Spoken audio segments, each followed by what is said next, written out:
Kujin na kaktatsi, sam na kaktatsi, hakchang lubanan bana, wakallo sing tokpani, tokpani. Come and join us, come and join us. We are the students of Heritage Convent. We welcome you to Heritage Convent. We welcome you to Heritage Convent. Heritage Convent. Heritage Convent.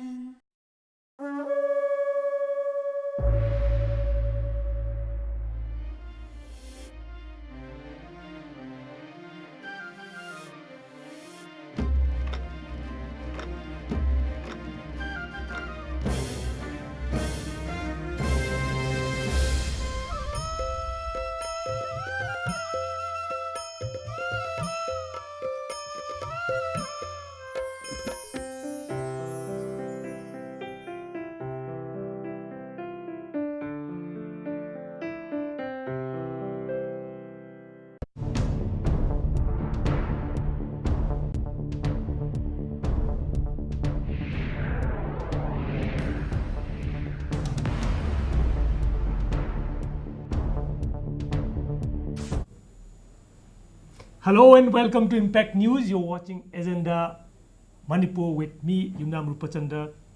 Ngasi akoina khanagadoribasi Agenda Manipur da hojik chathriba Sangai Festival gi backdrop ta Manipur da hojik Manipur Myanmar gi conservation culture amasung heritage conserve tongnaba chathriba conference gi matang dani conference asi tongan ba mapan lamdagi yamna haisinglaba powerful over panel kaya amana wanganga dori adugi matang da ngasi khanna ne na ba ngasi akoi studio da lengsin du leisi conference asi bu sinbada maru oiba mayai oiba central kanu loriba leadership loriba akoi Somi Roy, founder and managing trustee of IMASI Foundation. Thank you for having joining us tonight at Agenda Manipur.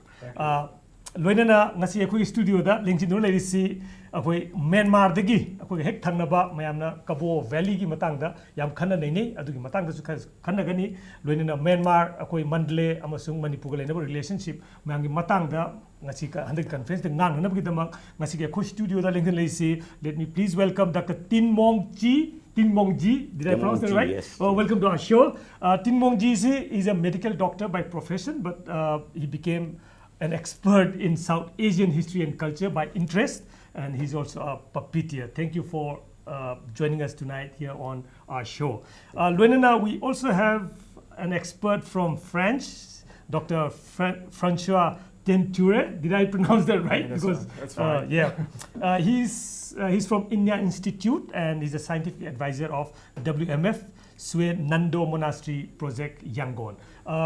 Khanane nagadoribasi ayamba Manipur amasung Myanmar ani makta leiriba cultural heritage mayamasi conserve tobi matang dani lakadoriba tourism lakadoriba lookis policy lakadoriba economic pressure mayamsi da karmain tawdana aikoigi heritage si kamaina conserve tawgade. We boast about the rich culture and heritage, but will it be swept away with the changing winds of the time? Let's have it from you, Somi, first. Karigino Sigi seminar or workshop, this conference. Why did you feel it important to link it up with Sangai Festival, and what's this conference going to be all about? Just give it a brief intro. Thank you, and good evening, everyone out there. The conference was actually an idea of my friend Cecily Cook of the Asian Cultural Council in New York. I was back in New York where I spent a lot of my time there. And we were talking, and she asked me where I'd been. She hadn't seen me in 6 months. And I said I'd been in Manipur, and she asked me what I was doing in Manipur. And we were just chatting and talking, because I used to work with the Asian Cultural Council. And she said, it sounds like what is happening and what is being faced by Manipuri people in Manipur is very similar to what is happening in Myanmar. She said, I've not been to Myanmar, but it sounds very similar. The challenges, the issues, the problems, the richness, the cultures, and therefore, don't you think a conference between Myanmar and Manipur would be a good way of meeting of minds, to form a connection, to help solve problems together, to look at things together? And so that was 2 years ago. And then we flash forward, and I was in conversation with Nidhi Tripathi, who is the Secretary of Tourism in Manipur. And she said, well, why don't we have it as part of our Sangay Festival? And I like the idea very much. Of course, I said, conference, part of the festival. She said, yes, we do have conferences. We have a trade conference, and this can be a cultural conference. I said, of course, I'd be delighted to do so, especially since we'll be bringing friends from Myanmar, such as Dr. Timamji, as well as Francois Tainturier, who's actually based in Yangon right now. We flew them on the Golden Myanmar chartered flight from Mandalay on the 21st. So I was actually found it very delicious that we have a conference that we can actually fly people on a chartered flight from Mandalay to Impal and actually create history over here. So it's kind of unusual. So everyone in New York is very, very amused by this. That we have this little conference happening on the border of India, across from Myanmar. And you have a chartered flight coming in from It's very fancy. So that's how it happened. Okay.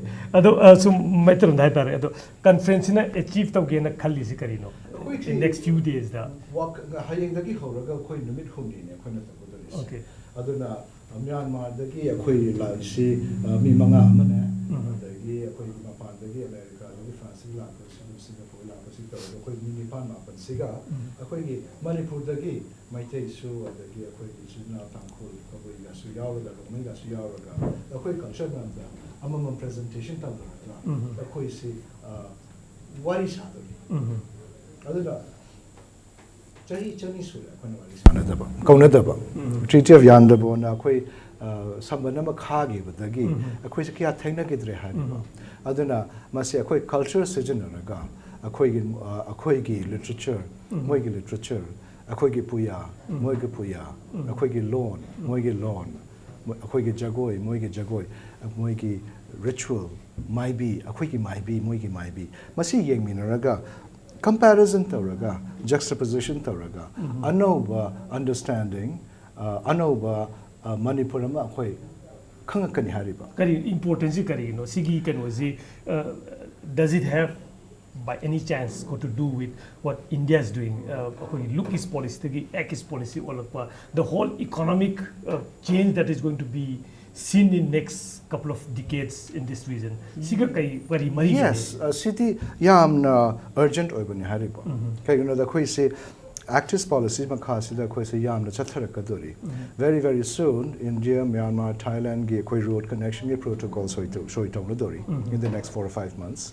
Aduna masi connections in lagpa Asian highway lagpa they get train station lagpa flights huzik international airport or lagpa koi Myanmar Golden Myanmar flight ka lagpa sige tar motang sida there's going to be a lot of big changes coming. How do we respond? What is going to be happen to our cultural heritage? Akwai tourism festival the yawa sige akwai maru oiba amana akwai na tourism high Pami haidana paisa lakani this is good for our development haidana but tourism ge impact se kari oidori bano precisely me da koi culture da koi gi swabha particularly living culture da what is the impact koi Hawaii da na koi gi tourist ki da koi se Manipuri culture na tonganam sarag utkadori bra natraga koi gi culture se kari no hana Kangakanda, Karamina protection, Togani, Karamina promote Togani, Aquina Sangay Festival, and the Karina Aquina Manipuri culture in the Putokota Ribase. Masi Manipuri culture. Banana Kaliba, Karamina Kanariba. Adana, Barmagisi, Hek Tangnabaga, Aquizabata, Helikani Hariba. Itanda Aquigi culture, see Yangjeradi, Babdabasi, Yodi Hariba. After all, we had a science fiction writer called Robert Heinlein. He said, if you know only your own language, you don't know even your own language. So you want to look at it from a backdrop of another... Yes, it's only because of comparison and juxtaposition that we can begin to understand not just each other, but even ourselves. And what is it that we have? root T say see one of the component we do never. I But before we think get down you to know. that, I just want to pull in Dr. G. You are here in Imphal. Is it your first time? Is it your first time in India, in Manipur? Well, we have been trying to come here last 2 years ago, but Okay. this is the first time it Okay. became successful. I'm told you know a lot about Manipuris. Uh, Because your interest is in Southeast Asian There are many history and things culture. still I do not know about Manipuri, but we do know that Manipuri settlements are there in Mandalay before Mandalay was founded, and we call the race Pauna. Pauna means men coming from formerly. People think that they come from Pune. Pune is a town in India. No, it doesn't come from there. They have been here since 400 years ago. Okay. And when Mandalay was founded, they found themselves right in the center of Mandalay, and we call it Mitai or something like. Okay. Mide or Mitai, in our Burmese, Burmese way. And still, they enjoy their culture. They are a separate group, not intermarrying with Burmese or other races. But So what you're trying to say is they've been able to protect their own culture and identity, Yes. even though they've Yes, been there yes. in Myanmar for so They long. have their own festivals now being done, and then they went along with their own ways, and they keep their So culture. it'll be and- interesting to understand how they have been able to protect their identity. Yes, it is. The study has not been made. Because particularly in Myanmar, what we have seen is the political situation there compels everyone to actually conform to a particular this thing. So how is it? How do since you're They are peaceful people, Okay. They never. So the Myanmari people let them just yes, exist as they are. never make any conflict with the Burmese or any other race. Okay. They are peaceful people. There are. But the other groups. Meiteis in particular, yes. have been known to have made forays into Myanmar territory in past. We have been known to attack your pagodas. So That was long time ago. has the thing changed? Since they settled, they made no problems at all. Okay. And they are in harmony with the Burmese people. Okay. And there are groups in Lower Burma as well.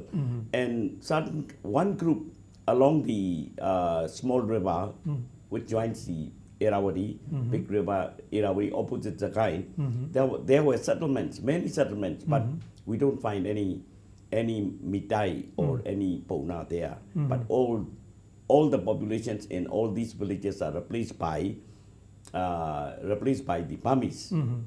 But we still find their culture still there, Okay. Yes. So what is it that they're able to? How is it that they're able to actually, apart from the government not interfering, government not putting any stricture on them to change over or whatever, how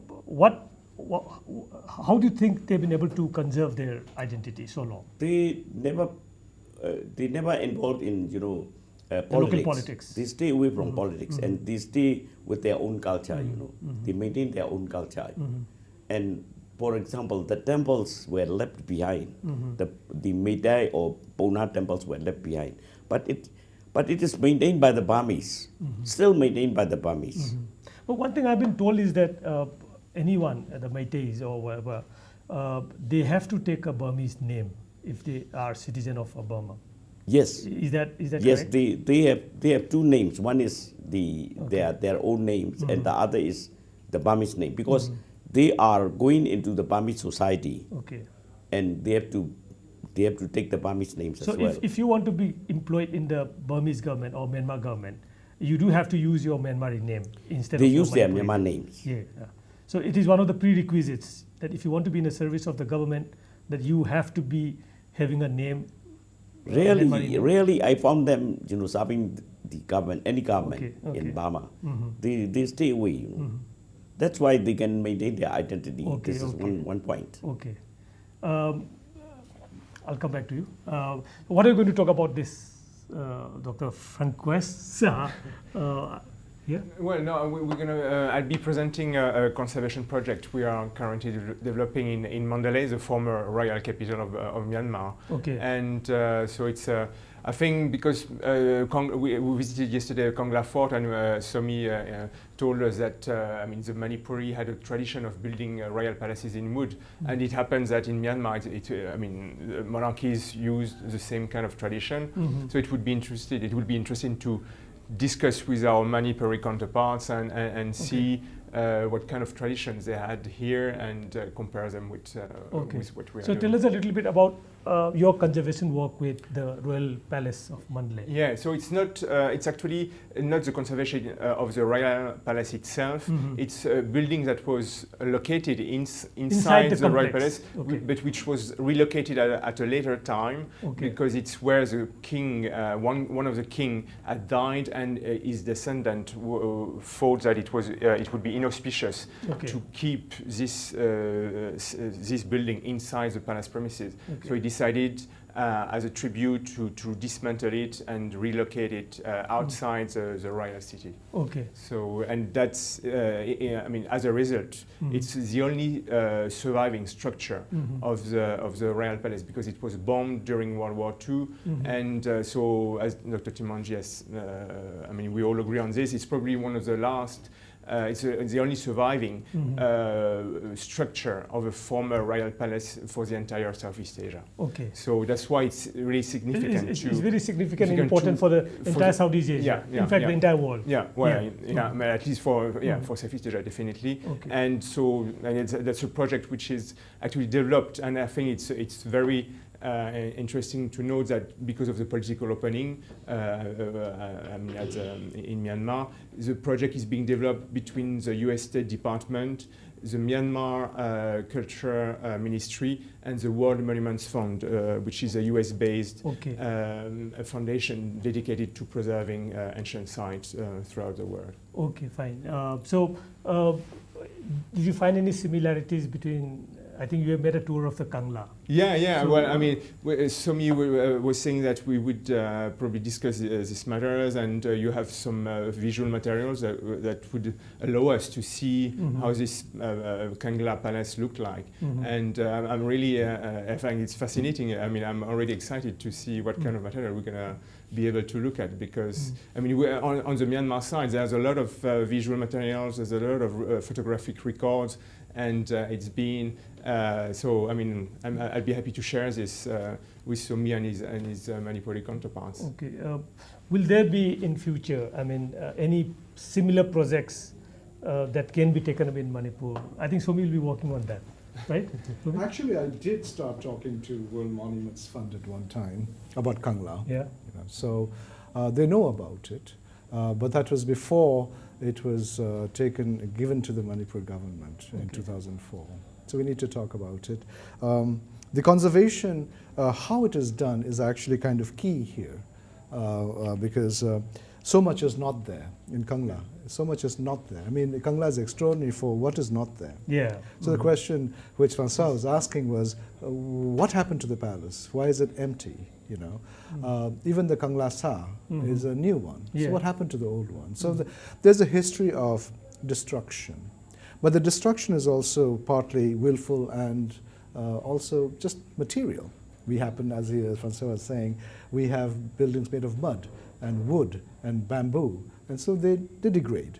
So it falls within the whole very common tradition, especially in Asia, of renewable buildings and so on. So we are not a monumental culture. Like the Mughals. Yes, like the Mughals, or even the wonderful pagodas of Myanmar. So we actually have another expert on Pagan temple architecture and frescoes who has joined us for the conference, Dr. Piet Pyo Cho, from Yangon, from the Ministries of Education, and he'll be talking about their preservation with artwork and so on. We talk more about performance because that is where our culture is at. Okay. So some of the differences will happen. So whatever conversation we have about how conservation happens is really something that we have to work with current thinking, which may not